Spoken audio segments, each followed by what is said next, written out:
come to Texas. We should unite our forces.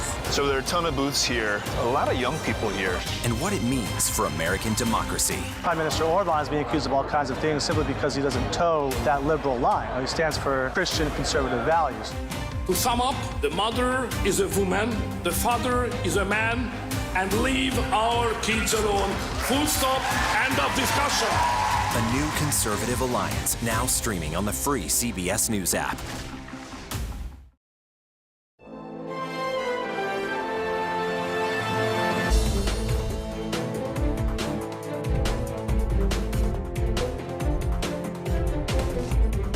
They can't beat us at the ballot box, so they try and beat us through the law. This indictment was very vanilla. I mean, it did not list the underlying crimes he's allegedly intended to cover up with those false business records. The friendship between the people of Taiwan and America is a matter of profound importance to the free world. I will always deliver justice and bring common sense to our Supreme Court. This was the most deeply deceitful, dishonorable, despicable campaign I have ever seen run for the courts.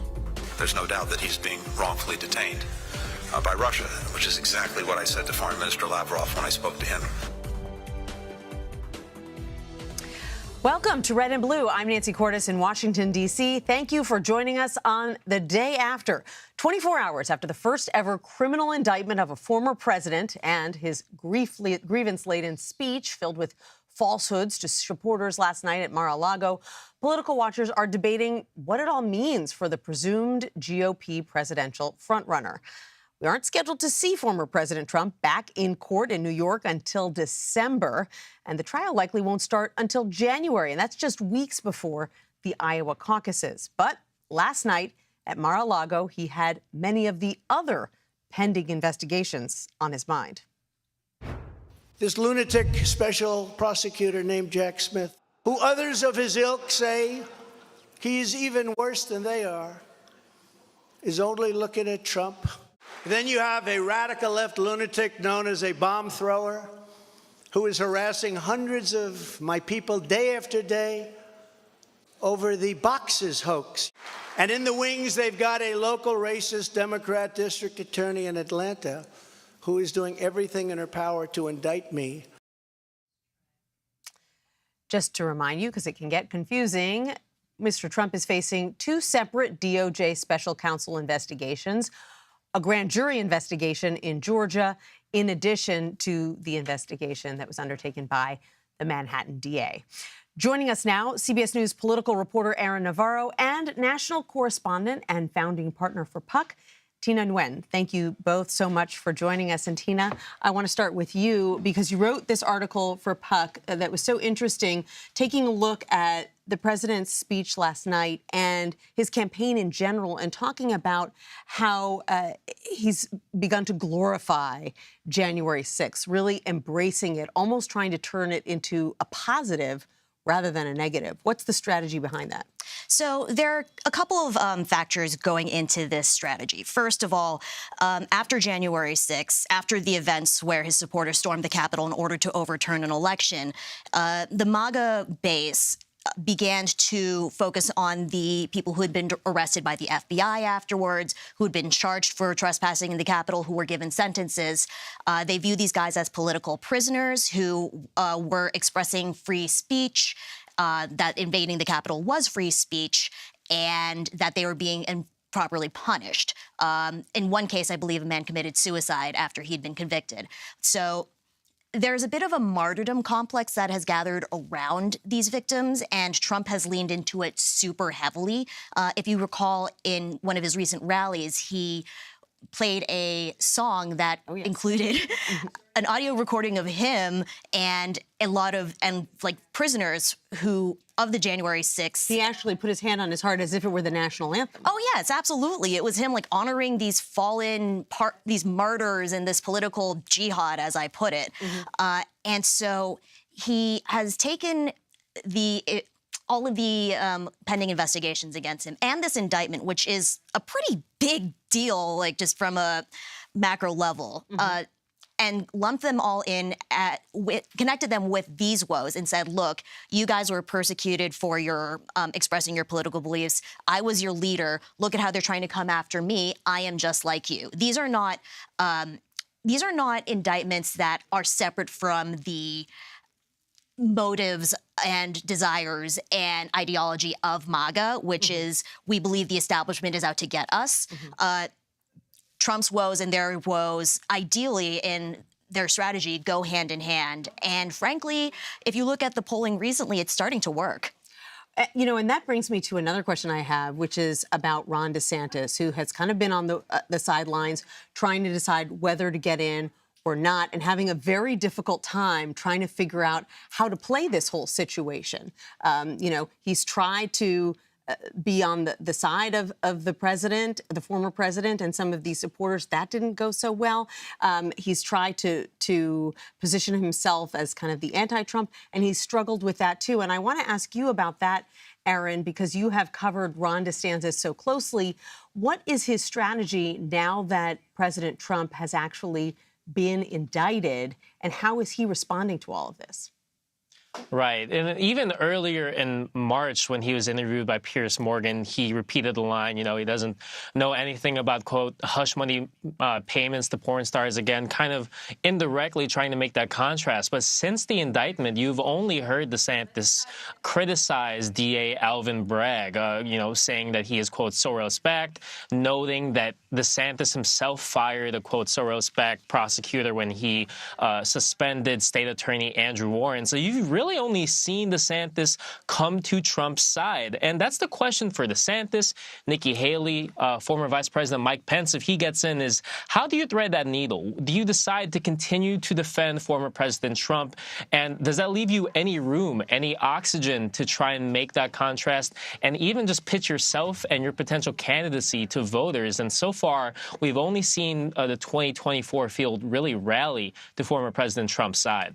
Right. And the question is it enough for MAGA world to just attack the Manhattan DA, to attack what they call a partisan investigation, or do they need to go further and actually rally to former President Trump's support? But, Aaron, I have to ask you about this other really seismic race in Wisconsin, which was another bad piece of news for Republicans, frankly. Yesterday, the liberal in that state Supreme Court race, Janet Protasewicz, winning by 11 points in a state, a purple state, where Democrats and Republicans typically win maybe by 1 to 2 points. That was the margin for President Biden back in 2020. So this was a blowout, and it has major implications for abortion, for voting rights in that state, and it gives liberals control of the state Supreme Court for the first time in 15 years. Talk about the significance there. That's right. I was talking to Wisconsin Democratic Party Chair Ben Wickler on the phone earlier this afternoon, and he said one thing was made clear during Protasewicz's campaign is that she made the stakes of this race clear. When it comes to abortion, when it comes to democracy, redistricting, she really made it a big piece of her campaign. And usually when you look at these state Supreme Court races, they're a bit sleepy. They're not as partisan and not as high octane. But this one, this set records, $42 million spent by both sides. This was a race that really hinged on those issues. And it shows that, at least for Democrats, what Wickler told me is that nationally, they can really look at how Protasewicz really leaned in on the abortion issue. Even after, a lot of the success Democrats saw in 2022, that issue still resonates with younger voters, with voters across the spectrum. And that could be something that could animate the more liberal-leaning or Democratic base when you look at the presidential race in 2024 to the state Supreme Court race to even down to, those local council races and state legislative seats.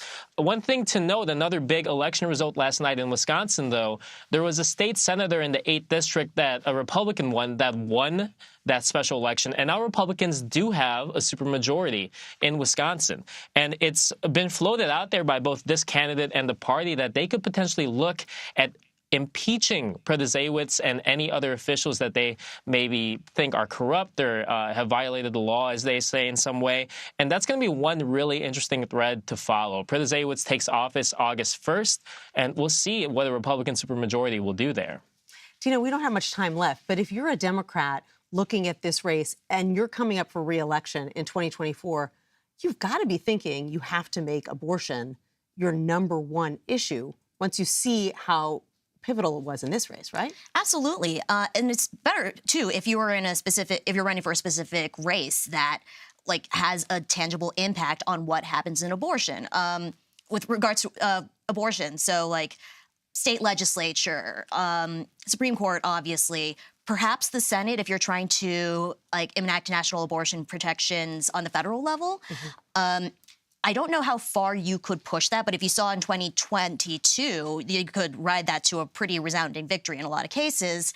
And the thing with the Republican Party, and especially a lot of conservative leadership, is that they have tied themselves so closely to overturning Roe v. Wade that the moment they do, they're like, oh no, I've got to figure out how to take this thing I've promoted and pushed for decades and enact it in states where people can vote on whether I did was something they like or not.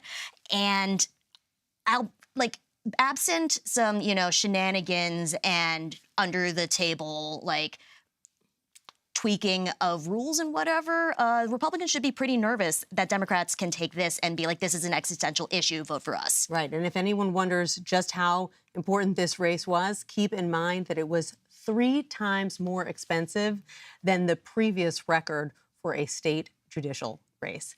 Tina Nguyen, Aaron Navarro, thank you both so much for joining me today.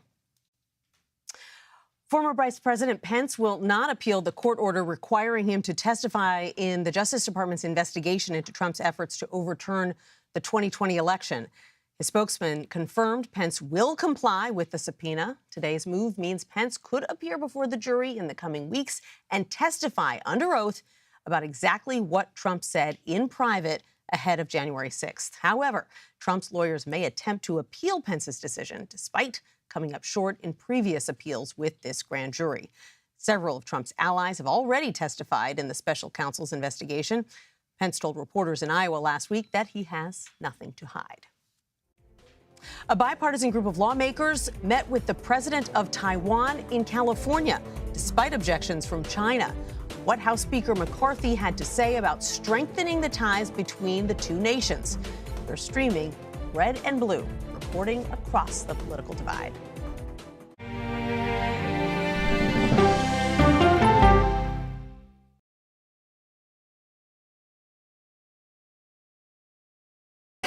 Hey there, welcome to The Uplift. I thought she was a groom, and I stepped back and I went, oh, you're the queen. She's going to be with me every instant that I'm alive. I just wanted to see if you'd go to Disneyland with me today. I look over at him and he's smiling. I'm going to remember that the rest of my life. They told us when he was going to be born, he was only going to live for 30 minutes. It's really a miracle that he's with us today. The Uplift. Stream now on the free CBS News app. When you wake up in the morning, we want to be your go-to team. On our places, bright shiny faces. I don't go to work in the morning. I go for coffee with my 2 good friends, and we talk about the world. Your morning routine just got better. CBS Mornings. An original documentary from CBS reports. I always tell people that Twitter would not be Twitter without Black Twitter. It's just us being in fellowship with each other. And there becomes a conversation you don't want to be left out of. People really started to recognize the power of activism on Twitter. Based on that one tweet, the hashtag #OscarSoWhite was trending around the world. If anything has really powered Black Twitter, it's been humor. If your food ain't right, oh, we're going to tell you about that too. We tend to create change, create culture and cool. That's how movements happen on Black Twitter and go beyond more than that. Black Twitter, the Twitterverse that changed a generation. Now streaming on the free CBS News app. You ready? A generation of kids opens up on CBS Reports. I just want to be like a regular kid. Their world, their struggles, their voices. What if I was white? A lot of people like to call names and make you feel ashamed for being proud of who you are. Now streaming Gender. I did not realize that you could change your gender. Realizing how you feel. You can be a boy, sometimes you feel like a girl, sometimes you feel like both. Redefining who you are. Identify as trans. Gender fluid. Non-binary and queer. Is the idea of gender a thing of the past? And to be yourself, always, no matter what anyone says, I love you. Are the kids all right? Gender. Now streaming on the free CBS News app. Stories that inform. Or you can be really old at 60, and you can be really young at 85. Inspire. How do we unlock the power within ourselves to be who we want to be? And brighten your day. The best part of fame is making people feel good. Always send the people home happy. Make every day a little more like Sunday morning. Here comes the sun. Stream now on the free CBS News app. The news doesn't have to always be depressing. What do you love about running? It can be uplifting. That human connection that we create on the broadcast every night is incredibly important.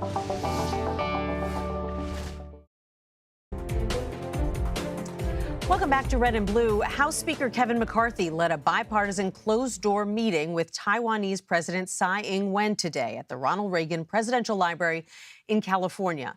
This makes McCarthy the highest-level U.S. official to meet with a Taiwanese leader in the United States since 1979, when the U.S. formally established diplomatic relations with China's government. The speaker discussed the session this afternoon. Based on our conversations, it's clear that there are several actions are necessary. First, we must continue the arms sales to Taiwan and make sure such sales reach Taiwan on a very timely basis. Second, we must strengthen our economic cooperation, particularly with trade and technology. Third, we must continue to promote our shared values on the world stage. For more, I'm joined now by two of my CBS News colleagues. Elise Preston is a CBS correspondent who is at the Reagan Library in Simi Valley, California. And Nicole Killian is a CBS News congressional correspondent on Capitol Hill. So, Elise, let's start with you. Set the scene for us. Who showed up at the Reagan Library in support of and in opposition to today's meeting? Well, Nancy, all day we've seen two pretty sizable crowds here at the Reagan Library. One very much in support of Taiwan, the other very pro-China. They have been waving flags all day, and every now and then we're on the backside of the library. There are feet in front of the entrance, and every now and then you'll hear those cries grow even louder. We've also seen a plane flying overhead carrying a One China banner. That banner says that Taiwan is a part of China. Also, keep in mind that this event is just attended by so much international press. A representative with the library here told me that they weren't prepared for the sheer number of media that would show up today. I can tell you that those risers, every stop of the way, all of the media risers have been packed, waiting for Speaker McCarthy and President Tsai. They spoke for about 8 minutes when they made a joint statement. They did not take questions, but in both statements, they reiterated, Nancy, that the friendship between America and the people of Taiwan had never been stronger. A historic meeting, waiting to see if and how China responds. Elise Preston in California, thank you. I want to turn now to Nicole Killian on Capitol Hill. And Nicole, there are not that many issues that unite the two sides these days, but China certainly is one of them. What message is this bipartisan group of lawmakers looking to send to China with this high-profile meeting? Well, Speaker McCarthy made clear as he held a press conference with these bipartisan lawmakers that this is really about speaking with one voice. And that is also something that we heard Democratic Caucus Chairman Pete Aguilar echo as well, that it was important to be united, especially around issues of foreign policy, and particularly when it comes to this yet unofficial relationship that the U.S. has with Taiwan in terms of strengthening partnerships in areas like trade and technology, but also reaffirming a commitment to shared values around democracy and human rights. So that's largely what a lot of the discussion is centered on. And Speaker McCarthy was asked more specifically about the message also that is being sent to China, and if he is concerned about the potential for retaliation, because we know that China has expressed some concerns about this visit by President Tsai here in the U.S., and he basically said that China should not retaliate. In fact, China should be engaging with the United States. So that is the message that the Speaker and some of these bipartisan lawmakers put forth. I want to switch gears to the other big news of the day, because there's been a deluge of reaction from Republicans over the past 24 hours to the Trump indictment. But one Republican we haven't heard from is Senate Republican leader Mitch McConnell. We do know that he predicted a couple of years ago, Nicole, that Trump could face all kinds of legal trouble. So let's listen to that first and refresh our memories. President Trump is still liable for everything he did while he was in office as an ordinary citizen. Unless the statute of limitations is run, still liable for everything he did while he's in office. Didn't get away with anything yet. We have a criminal justice system in this country. We have civil litigation. And former presidents are not immune from being accountable by either one. So that was Leader McConnell after former President Trump was impeached for the second time. Nicole, why the silence now? Well, keep in mind, as you know, Leader McConnell did suffer from a fall a couple of weeks ago and has really kind of been out of the public light for several weeks as he has tried to recover. He suffered from a concussion, a fractured rib. He had to go to physical therapy. He just got back home, I believe, within the last week, and that's kind of where he has continued to do his work until he returns here to the Senate. So that could be part of the reason. That being said, of course, it's possible he could always put out some kind of statement, and I'm sure when and if he does return here to the Senate, he will likely face questions about this. But we did hear from the number 2 Republican in the Senate today, John Thune, who did put out a statement saying, I understand that this is the beginning of a legal process, not the end of one. But after an initial review of the details, this indictment looks like a political agenda run amok, and it's becoming increasingly clear why previous district attorneys opted against prosecution. So again, this is GOP Whip John Thune, who didn't weigh in yesterday, now weighing in today. And, some Senate Republicans have been a little more reticent to kind of go out on a limb here.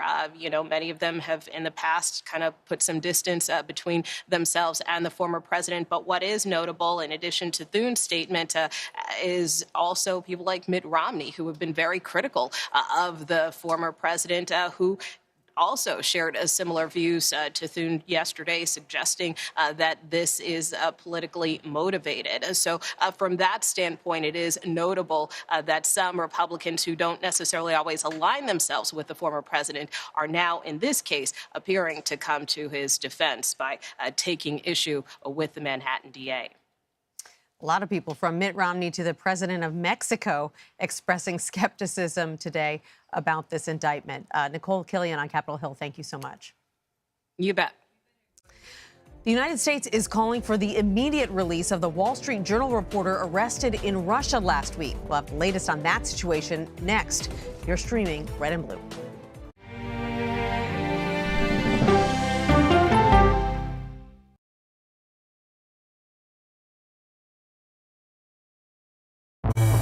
An original documentary from CBS reports. Controversial Congressman George Santos. Why won't you answer our questions? How did he manage to get elected? Thank you very much, and God bless you, and God bless the USA. George Santos' campaign was a campaign of deceit, lies, fabrication. And who is he, really? I knew him as Anthony DeVolder from Queens. Really, who he is, he's a fraud. I compare him to the Tinder swindler. From people who know him, the truth, the facts, the lies. He would say that he was worth $100 million. It's an incredibly cynical episode in American politics, beyond satire. Had you ever seen anything like this? No, and I hope I never see it again. Campaign of Deceit, now streaming on the free CBS News app.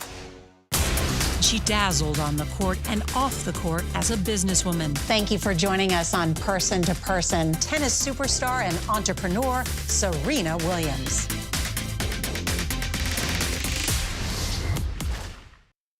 An original CBS Reports documentary. I asked my students, what are we going to do about racism in the United States? The backlash over teaching about racism in American schools. I don't think it has any place in the classroom. We can either pretend and say, no, we're not racist and we're all great people, or we can actually start to do the really, really hard work of addressing it. How did you lose your job? I made the statement that white privilege is a fact. Is it helping diversity and inclusion? When you bring in different people's stories and experience, it enriches education. If you don't talk about something, it doesn't go away. Or driving us further apart? What schools are doing to our children in the name of anti-racism is in fact teaching them racism. The intention is to put us in this war against each other. An original CBS Reports documentary, streaming now.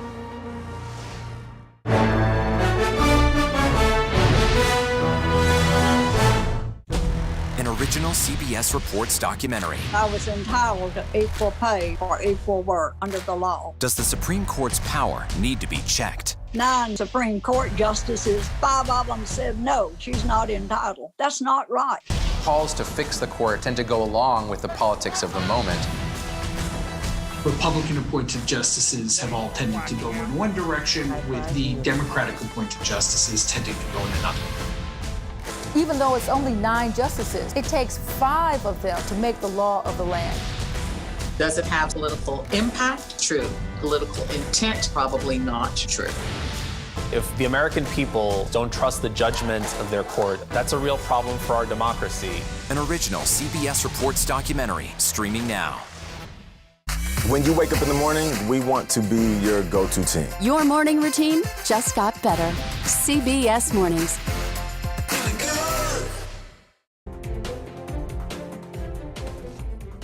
Welcome back to Red and Blue. The U.S. is urging Russia to release Wall Street Journal reporter Evan Gershkovich. He was detained last week on espionage allegations. Secretary of State Antony Blinken spoke about his detention during a meeting of NATO foreign ministers in Brussels on Wednesday. In my own mind, there's no doubt that he's being wrongfully detained by Russia, which is exactly what I said to Foreign Minister Lavrov when I spoke to him over the weekend, and insisted that Evan be released immediately. But I want to make sure that, as always, because there is a formal process, that we go through it, and we will. CBS News Chief Foreign Affairs Correspondent and Face the Nation moderator Margaret Brennan joins us now. Margaret, thanks for being here. Good to be here. So Secretary Blinken used 2 very important words there, wrongfully detained. Explain the significance of that phrase. And does the fact that Secretary Blinken says he thinks that Gershkovich was wrongfully detained mean that the State Department has officially determined that? Not officially yet determined it, but certainly headed in that direction fairly quickly. And in fact, the editor at the Wall Street Journal told me on Sunday on Face the Nation that they were very hopeful this would happen much faster than is typical. It often takes months of evidence building to change someone from, just behind bars and examining their case to see, did they commit a crime? Are they actually supposed to be in prison? Or is this a foreign government using them as a pawn? And it is in that category that the State Department is moving, that Evan Gershkovich was taken as a pawn, deliberately targeted, and that his role as a journalist here makes this extra sensitive. The things that Evan has in his favor here, besides what his editors say are absolute innocence, is the fact that he works for a very high-profile news organization. Contrast that with Paul Whelan, who remains behind bars and has for 4 years now in Russia. Not as high profile as WNBA star Brittany Griner, who was traded in that prisoner swap. Evan's name, the fact that he works for a publication like the Wall Street Journal, the fact that journalists like you and I obviously see concern about this, means we will continue to talk about that. And that public pressure is what I believe Secretary Blinken was responding to. It was a Wall Street Journal reporter who asked him that question of how swiftly are you moving there. But they want that determination because it will give the U.S. government more tools, more resources to be able to exert pressure on Russia to try to release him. Brittany Griner was high profile. Yes. It still took 10 months or so to get her back. Is there any realistic hope of some kind of positive resolution for Evan sooner rather than later? The tough thing with Evan, according to my reporting, is that he is being treated like Paul Whelan. He is not being treated like Brittany Griner. That is to say, Brittany Griner was detained on these charges of carrying in CBD oil and, charged with drug possession. The term espionage, the fact that Vladimir Putin's own spokesperson continues to say this phrase, caught red-handed, indicates what high value is being put on Evan specifically. And the fact that he's being held on espionage means that he's in an FSB prison. He's in an old KGB prison being held by Russian security services. He's not within the standard prison system. And they're going to want something big in exchange for him. And as we saw in the negotiations for Paul Whelan, the U.S. does not necessarily have some big Russian criminal behind bars that the Russians are looking to get back right now. Well, there are a number of Russians behind bars that the Russian ambassador here in the United States goes and visits. In terms of the high-profile ones that Vladimir Putin wants back, one of them, as we talked about and the White House admitted, had come up in negotiations for Brittany Griner and Paul Whelan, is someone held in Germany who was literally accused of murder on the streets in a major German city, and highly unlikely that Germany would change its mind and release that high-value prisoner in this circumstance. So there are other names floated, nothing that right now is on the table from all the sources that I talked to, even though we have Secretary Blinken saying again today that there's a deal on the table for Paul Whelan, there's no interest on the Russian side in taking that up. So we are waiting to hear from Russia what it is that they are going to ask for in a future prisoner swap, if they will consider it. But at this point, it is such early days that, as the White House said today, U.S. officials aren't even yet being given access to Evan to speak to him, to try to figure out what next steps are, how he's doing. He did, however, get access on Tuesday to a Russian attorney. So that is also allowing for things like, legal permission to be given for the State Department to even say his name. Legally, due to privacy issues, they're forbidden from doing so unless a prisoner signs permission. So they can start little by little. I mean, these are the bureaucratic legal steps that constrain diplomats, but that's what they're working through. When I spoke to a Russian official today, I was told that they really want this to stay in the channel that Presidents Putin and Biden agreed on previously. And that's to say, they don't want to hear Secretary Blinken talking. They want the CIA to be speaking to the FSB, to the security services, for intelligence to be talking to intelligence. That's how the Brittany Griner deal got done. That is most likely where this heads. Brittany Griner deal, though, only got done after they started talking about it in public, saying we floated a deal. We haven't heard anything in response. Margaret Brennan, thank you so much. Public pressure goes a long way here and there. Appreciate it. And that is Red and Blue for today. You can stream the show Monday through Thursday at 5 p.m. Eastern. You're streaming CBS News.